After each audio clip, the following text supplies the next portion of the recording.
ભાઈ, પણ હું તો તમને ઓળખતી નથી. ઓળખતો તો બેન હું તમને નથી. તો તમે કેમ મારી મદદ કરી? ભલે હું તમને ઓળખતો નથી, પણ તમે કોકના બેન દીકરી તો છો ને. 3 વર્ષ પહેલા મારી બેન હારે આવી જ ઘટના બની હતી, અને એ આઘાત સહન ન કરી શકી, અને અમે એને હંમેશા માટે ગુમાવી દીધી. કાંઈ નહીં, તમે ધ્યાન રાખજો તમારું. ઉભા રહો ભાઈ, મારે પણ કોઈ ભાઈ નથી.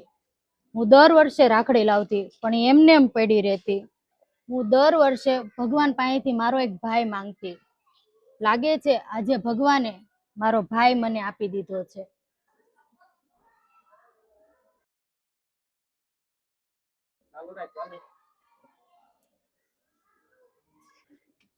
અરે ભાઈ, નાના, મારે પૈસા નથી જોતા. મારે જે ભાઈ જોતો હતો ને એ આજે મને મળી ગયો છે. વાંધો નહીં બેન, અને હવે તું મૂંઝાતી નહીં. તને કાંઈ પણ તકલીફ પડે ને તો તારા ભાઈને યાદ કરી લેજે.